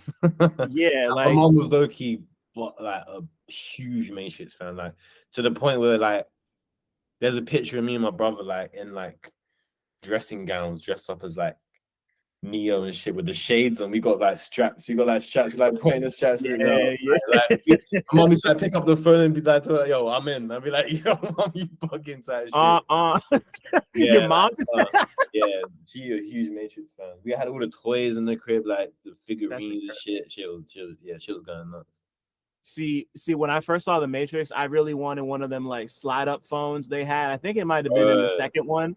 Like Yeah, that was like I was like, that's the phone I want, you know, like bro, I that never got one. yeah. But On some, yeah, like switching your mind up and shit. Yeah, that one's crazy. oh, for sure. You know, like that's like such a like I think everybody who's ever watched The Matrix has like had that exact. It's really just one of For those. real. You And know, like also like my mom in particular, cause my dad never like my dad Loki. Well, he gave me and my brother the South Park movie once for Christmas, the Mhm. uncut shit. I was like 6 years old or 7 years uh, old, and that film like is I don't know if you've seen that shit, but it's like oh, of course I have. yeah, Yeah. it's Uncle like the Fucker and worst all. shit Yeah, ever, especially if you were a child. And like me and my brother managed to watch it like 10, 20 times, and then my mum was in the room one day and she lost it. She's like, calling my dad like, "Yo, what the fuck? she said no. Why the fuck would you give this to the kids?" Like, that shit was insane. But like on some shit, like my mum was always like, "Don't she's like mad strict. Like she don't want to watch no shit we ain't supposed to be watching at no age we ain't supposed to be watching that." But the Matrix was like an exception. We were mad young, and she was like, "No, you look, you gotta see this shit." Mm-hmm. Yeah, That in it's my head is always like a special one as well because it was like maybe me feeling a bit grown for the first time, being like, okay, I'm finally back. I heard so much about it because my mom was such a fan. I feel like she just right. wanted us to like geek out about it with her type shit. Hmm. You ever see the Animatrix? Yeah, bro, that shit is beautiful as fuck, bro. Yeah. Because for me that was definitely that's another one of those when I was like a little older that really kind of rewired my brain chemistry. Like I had never, Yeah, like just like the whole like that was one of the first things I'd seen that was like an anthology that wasn't just like one straight thing from beginning to end. It was like a bunch of yeah, different little different stories, all styles, animated differently. Like directors, but yeah, I don't know if it's different directors, but like different it might be.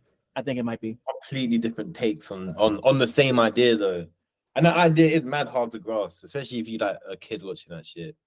Right. But once you Because do, like you're like, oh fuck. And now you're always gonna be thinking about it, unfortunately. You're never gonna know if this is a sim or not. right.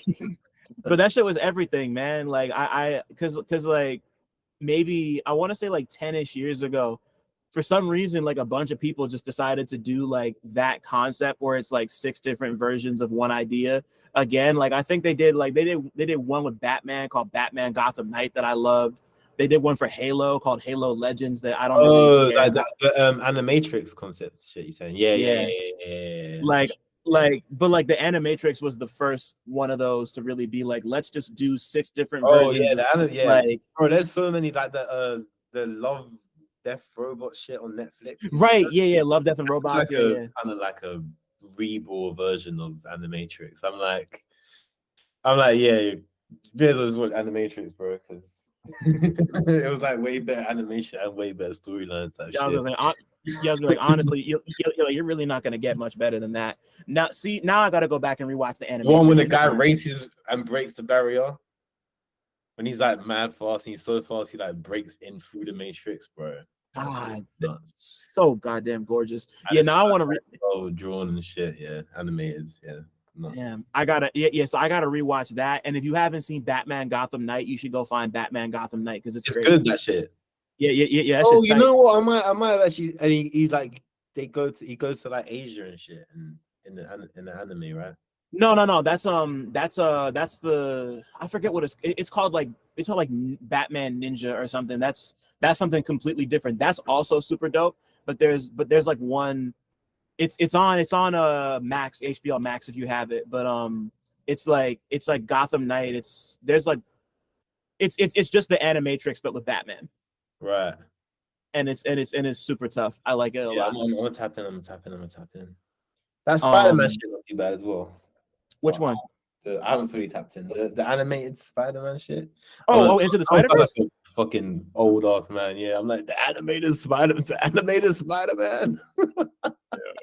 Into the Spider-Verse might be I haven't really fully tapped in, but I'm a bit confused when I watch it. But yeah, that shit's hard though, the way it's drawn and shit. That reminds me of Animatrix as well a little bit. Definitely. I'm gonna come out and say it. That's maybe one of the best movies I've seen in the last 10 years. Into the Spider-Verse is fucking incredible, son. Crazy. It's so good. I'm gonna tap in properly then. Yeah. Like that's like like that's one like I want to own that and put it on also the shelf. The one watched the Spirit, the Pixar film kind of recently. Soul? Yeah. Soul with Jamie Foxx, right? Yeah. Oh, low key. On some Interstellar shit, I'm like, yeah. it scratches a little like itch in my brain of like what happens after you die. I feel like I don't know. Yeah. My favorite. I like that one. My favorite part of that movie is the little joke they make about the Knicks halfway through when they're talking about like the sabotage shit in the afterlife, and it's like, oh yeah, I fuck with this one dude all the time, and like so he pushes him over, and like the theater, or no, I didn't see it in the theater, right? No, I watched it at home, right? So like, like that happened. Like my dad's a huge Knicks fan, so like he saw that and he damn near fell out of his chair laughing at that shit. But they're going crazy right now. So thankfully, shout out to the Knicks. But thank you on NBA shit. Unfortunately, I'm not sense. I feel it. I'm like very casual with it, but I love basketball, but I'm very casual. I don't watch every game. I pop in every once in a while. Like I got my players, but I'm not exactly I'm not exactly what you call a sports head either. I just pop in and watch it, Yeah. I feel that. But I wanted to touch on a couple more things. I wanted to go back. Actually, no. Before we get back to specific projects, I know you're also a rapper producer, and I always got to ask this of every rapper producer I know. Does the way you rap influence the way you produce? And does the way you produce influence the way you rap? I always need to know this answer. Yes, to both, yeah. But I guess, how do you mean it though? So like, just like, I think how I kind of say it is. So let me just turn my phone off. Someone is going crazy. I think how I normally put it is that it's it's again another like existential out worldly, not out worldly, but it's a worldly. So it's a worldly feeling that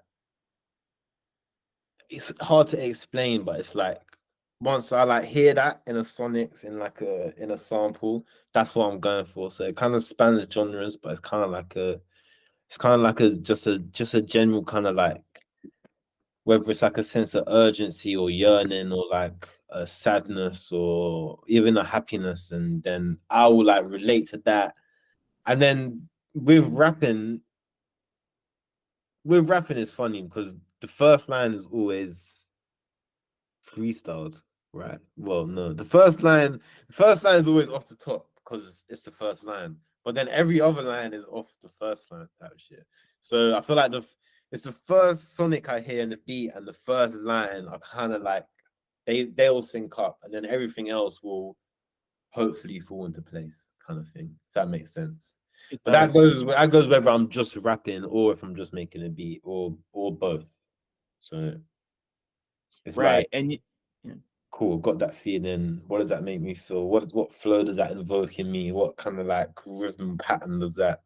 Yeah, no, it's a funny thing still because you can really be doing this. You can really be like looking for that for ages and not get it, and then get it, and you just feel like mad elated. It's low key the best feeling. I think that thing about like creative processes are so funny because like you'd think like, oh, the day you drop like the big project or the big video, you're like gonna be mad happy and like that's gonna be, but is actually like those moments where you find like a crazy sample. You haven't even made the beat yet. You ain't wrote no lyrics yet. Like you haven't actually done Yeah. anything. But like that will be spiking your dopamine up way more. I don't know. That should be kind of crazy to think about as well sometimes. So I'm like, yeah, there's no rest factor to this shit. It's just like Yeah. on the way up, and then you hit it, and then it's like back down again. Yeah, no, roller coaster type shit for real. It's the same thing with writing, like I'm the type of person who like I slave over sentences. So like there have been times where like I've like edited and re-edited sentences like dozens of times before I'm like ready Yeah, to move yeah, on. And like starting's always the most difficult part for me. Like, but like once I get the first thing in, it all just kind of it all just yeah, kind of spills out yeah, and like you said, it's just building on the last shit you wrote or the last shit that you put together. yeah, It's yeah, yeah. And but yeah, on some rapper producer shit, yeah, like yeah, it's definitely fun to like do those things simultaneously, and you do get like a different type of you get different kind of like end products, I think. Especially if you made it all, so you're like kind of like I don't know.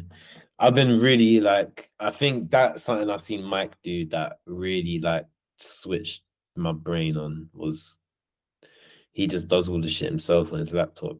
And it's like as a creative, you see someone doing that, like that's low key like the illest shit you can see. If you're not already doing it, that's like the illest shit you can see is like someone just doing it and not like so many people just make music to like make music, I feel, because they're good at it and like but they end up just making like kind of like nothing music. But if you're doing that shit and you like using it as like a ill diary to like put down, the ill thoughts and the da da da da, and it comes out as that shit just mad sick. And I'll be trying to now like, oh my lot, like anyone that raps, I'm like, yo, get a laptop. Like if you like make sure you have a laptop at least so you can record yourself. And if not, like make your own beats and right. just because there's more to do.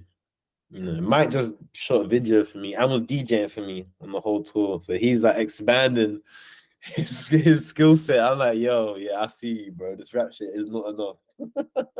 Yeah, nah, it's yeah, like just like that boundless.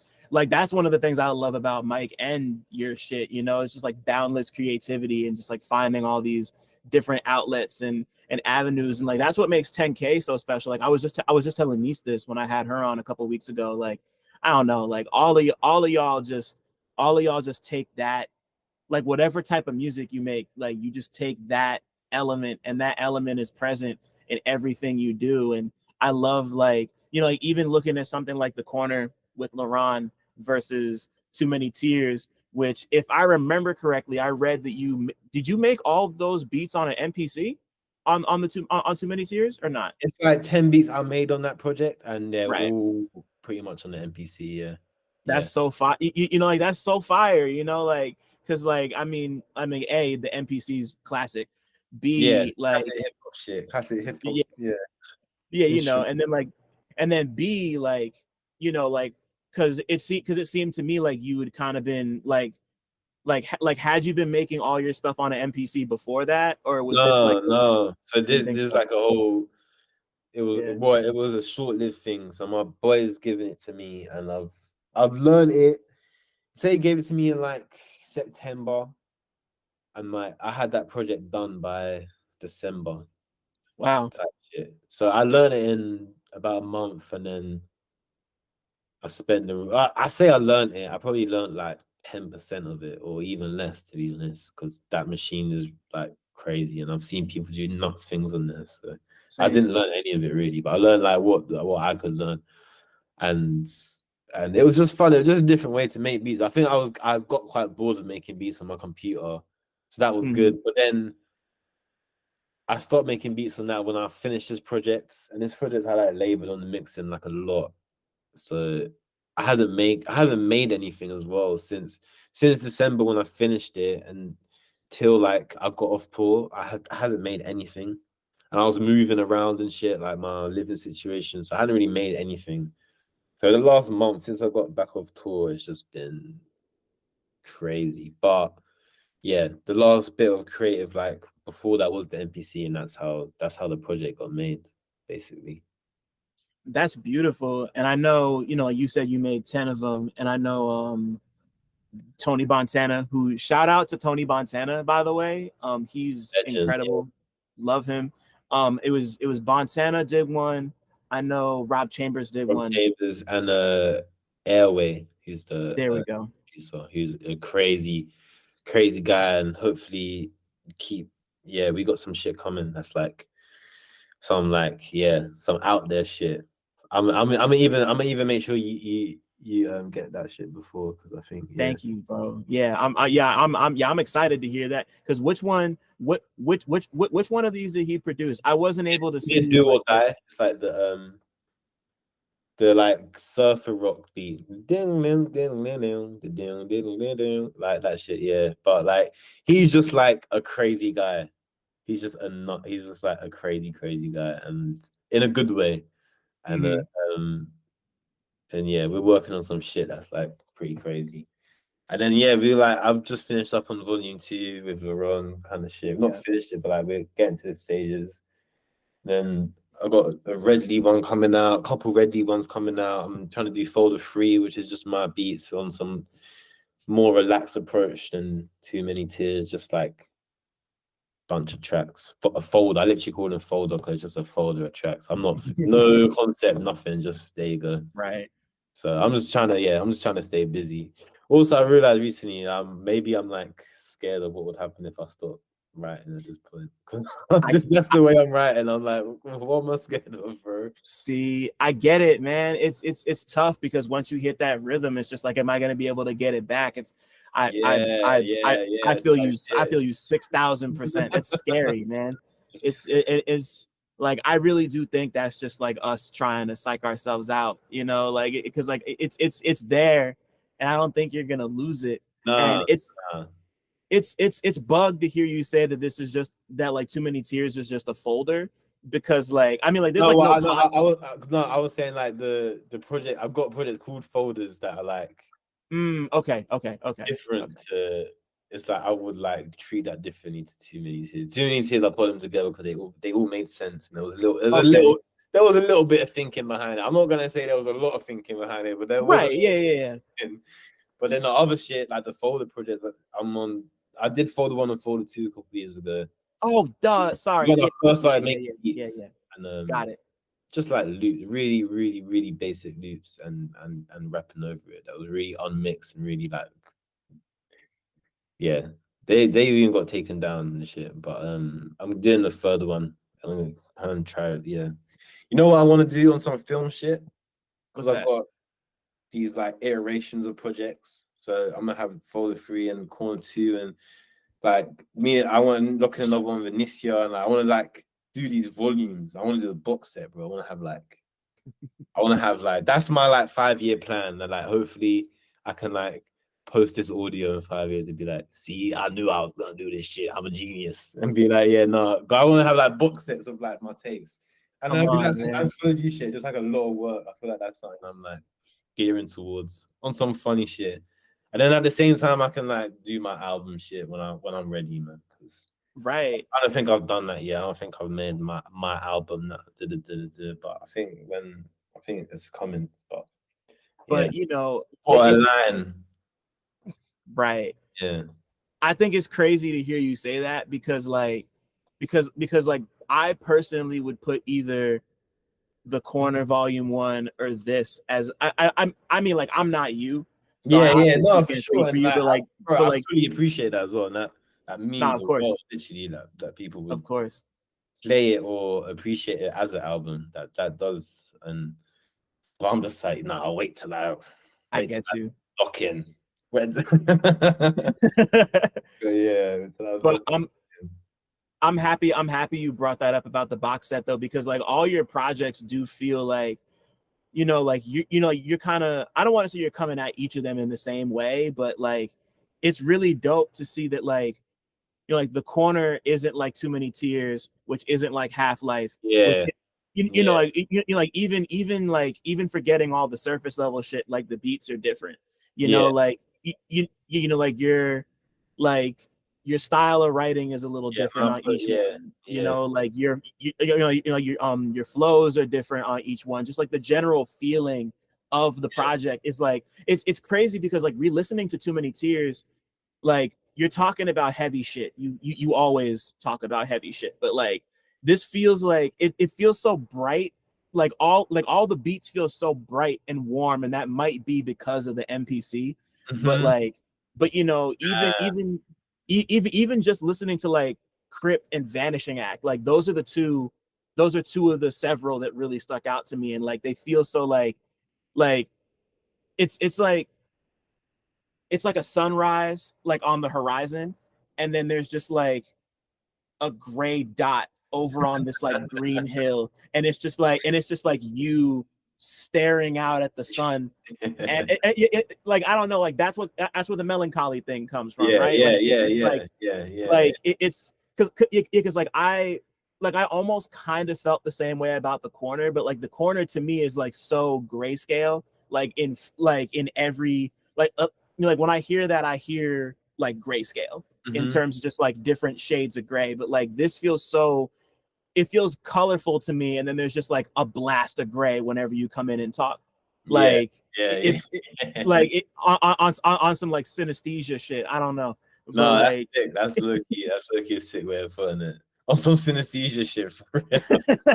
like I Your love, head is just like mad colors is going like yeah, like it really does feel like a mix in that way. And I think like like I really do love you kind of character, like even though you want to like do it literally, like characterizing your output so far as like a box set, because like once again, like like Pressure Sensitive is nothing like Time Will Tell. yeah, Too they Many Tears is nothing yeah, like the Corner, and it's like like you're kind of taking you and just like channeling it through all these different like that's just dope to me, because yeah. like you No, have a, I feel like and like that's like coming from like Doom or like like there's a yeah, couple of guys totally, that are like definitely like proprietors of that type of shit, and they definitely the ones that I probably lean towards a lot of the time.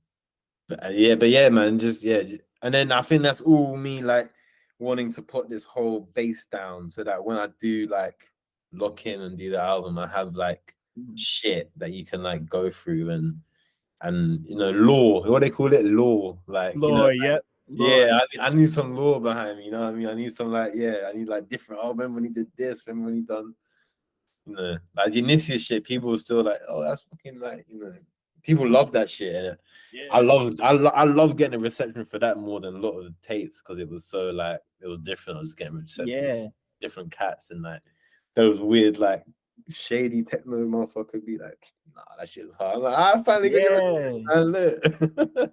yeah, no, you were like a host on like some DJ drama shit too, like it was cool, like that was like, I remember when Nav first sent me you and Anicia's project, and I was like, this is it was like, it's a smooth listen, but just like hearing you kind of, I mean, like you're rapping obviously, but like it's like it was presented as like hosted by Jadasea, Yeah, and I appreciated that aspect of it, because you have like a, like in terms of writing and in terms of just your sound, you have a distinct voice.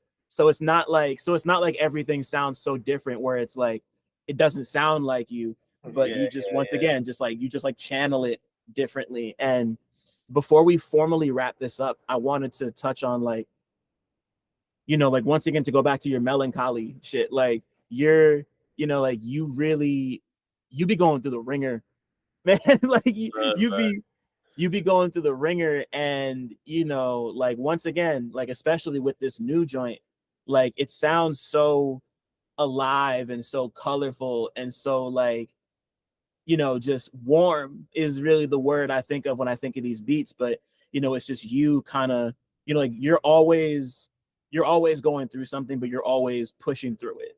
Mm-hmm. And I think like that with this project in particular, that that clash is what makes it so intriguing to me. Cause like I'm like big on contrast.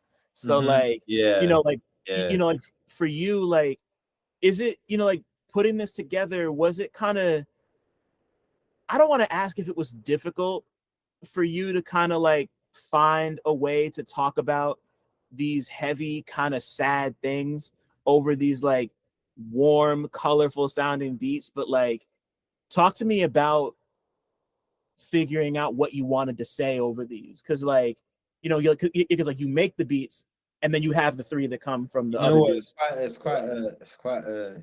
quite interesting thing, but I've been thinking about it a lot just on this topic, and I think what I've come to is that when you do this every day, like I'm doing it for like the last couple of years, or whatever, and this goes for stage performing as well. I feel Right. like you have to have I think naturally your brain will put up a separation between like your real feelings in life and then like what you're doing on the paper or on the do.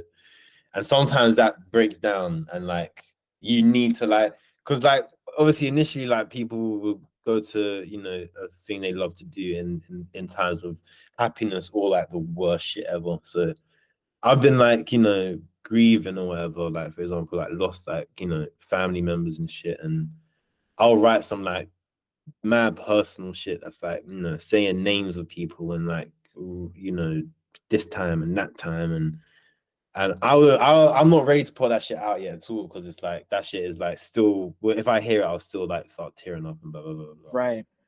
But I feel like this was like this was elements of like that where I'm like getting it off on some rap shit as well, but more getting it off on some like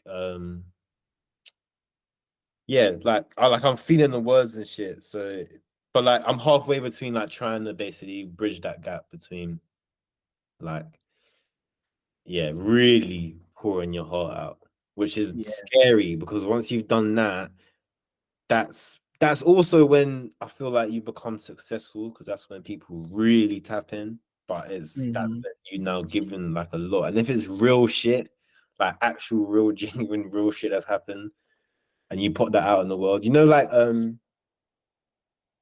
that Absol track where he's talking about his girlfriend, he like The Book of Soul, right? look a soul. Like Yeah. that shit is like that shit stands out. Or like the MF Grimm one when he's talking about how he just got shot. Yeah. Those two tracks in particular for me, like they stand out as like some of the like illest written shit ever because like how he even thought to write at that point is crazy because like those Yeah. two scenarios are like ridiculous as hell.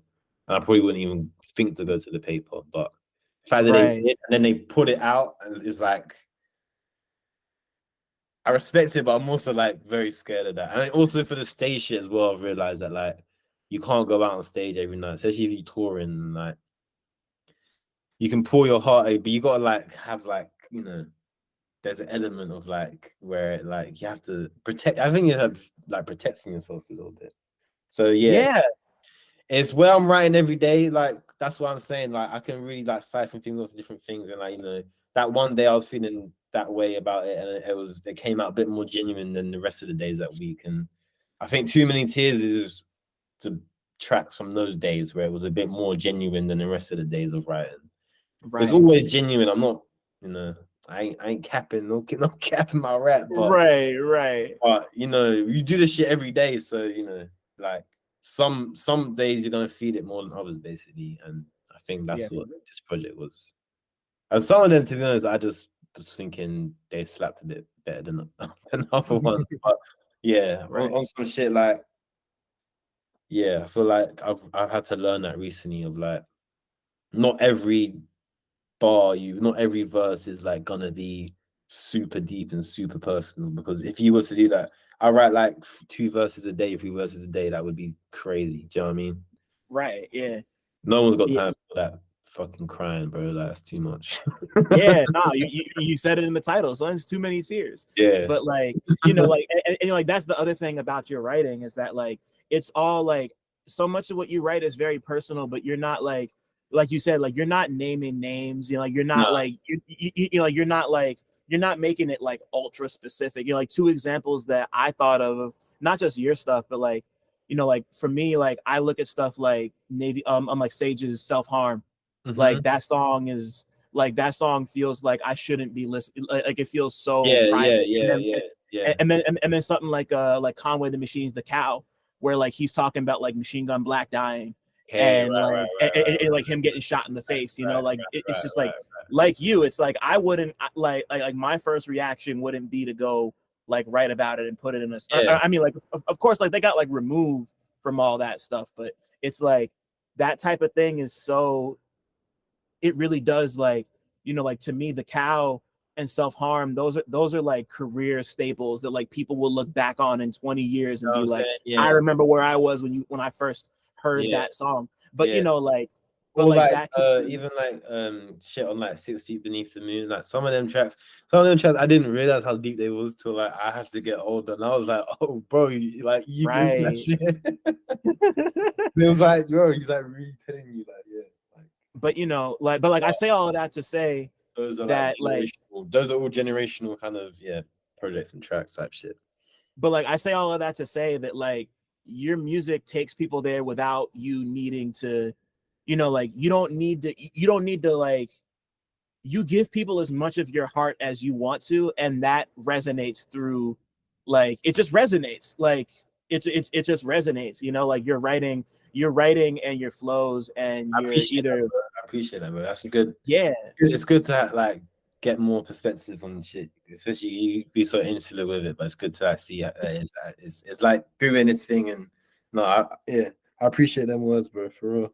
Nah, man, it's like I'm being so real too. Like like really like there's so many moments on the corner where like it really does feel like it feels like a blanket in the middle of like a snowy Mhm. road. Like you're like sitting on the road and it's just like it's very like that type of stuff is very comforting to me. I don't know why, like, but it's like it might just be because like it just sounds good and feels good and it feels once again like genuine and it's just like, oh, like you've been through this.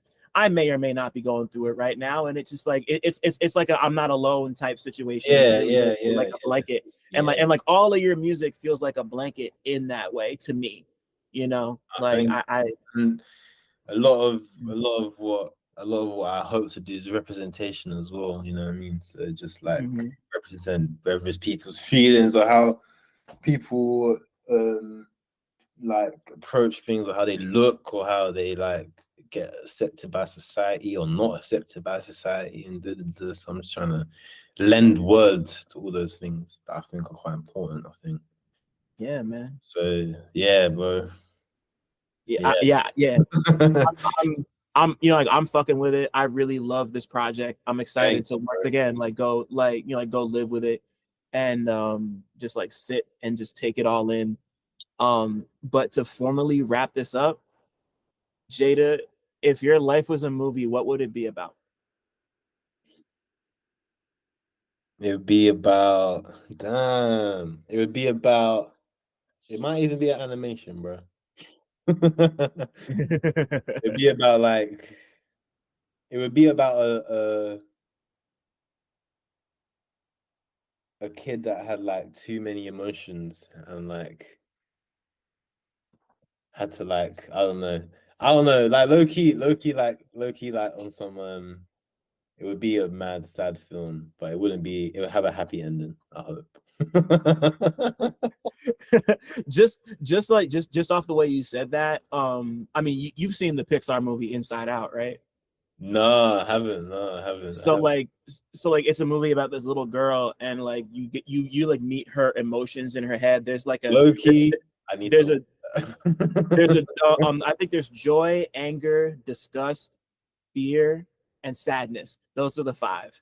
And they're like characters in the. I remember like when it came out. I think I remember like the premise of it, but they're like yeah. characters in the film as well, right? Right. Mm-hmm. I feel like it would be some shit like that. Me like in a boardroom meeting with like my So, feelings being like, come on guys, we gotta get this shit in check, man. Pull this shit together. I feel like it'd be that, and like if it was animated, like you know the director of Rough Mercy. No. He does he's done videos for a bunch of people, but like his style is like he like draws and scribbles a bunch. So like the video will be either like he did a video for Earl. It was for the Sam I Am and Earl song. I forget what it's called, but the one on Sam I Am's album. So like that video, like that's Rough Mercy. So like I feel like it'd be like Inside Out if it looked like that. You know, type like shit, bro. Type shit. That would look you be ill. That would look you be ill. I'm just on some like I grew up in quite like in London in London. This area is like was when I was growing up, it was like a bit of a red zone, like a no-go, and so it is. And I was always quite like my shit was always kind of calm. Like I never had too much to. So I feel like I absorbed a lot of pain as well growing up. So I think that would be some element of the film, but not necessarily my own all the time. Just like around me type shit. Right? Yeah, no, like on some empath shit. I get On that some too. empath shit, bro. Like I get that too. bro, that would be like that would be the origin of it. It would be an empath that becomes not an empath. Yeah, no, you got to set yourself free. I get it. Yeah, set yourself free from the chains of being an empath, and then maybe I'll go back to being an empath at the end. And I like yeah, fuck it, bro. Yeah, damn, this was so good, man. Thank you so much for taking the time. Like this was thank you, bro, for real. Nah, man. Like I said, I've been fucking with your shit for a while, and like it was cool to see the 10K link officially happen. You know, a couple of years back, and you're like, like I'm just like it's.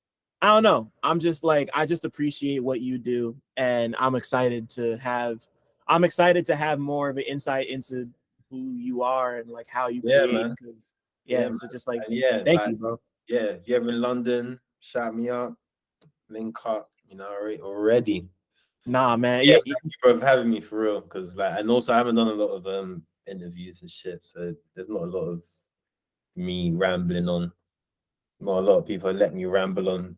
As long as you let me ramble on, so I appreciate it still. Nah, like it means a lot because like I know you haven't done too many, so like like I just kind of asked just like on like a shot in the dark, like would he want to talk, and he was like yeah, so it made me happy that like you wanted to come and talk to me. I don't know. I don't take that shit for granted at all. Yeah, it's lit. Like I Loki like 2-3 years ago, I might have been in the space where I'm like, nah, I'm not trying to talk to anyone. I'm not trying to talk to anyone. But I feel like I'm Chief Keef, bro. I'm the same age. Growing up. Yeah, man. It takes a while sometimes, but when you're ready to talk, we're here to listen. So for real. Man, thank you, bro. Yo, absolutely. Thanks for listening. Shout out to y'all for making it this far. And shout out to all the black people listening too, because y'all really impeccable. Don't forget to like, subscribe, and tell a friend to come through next time. 1.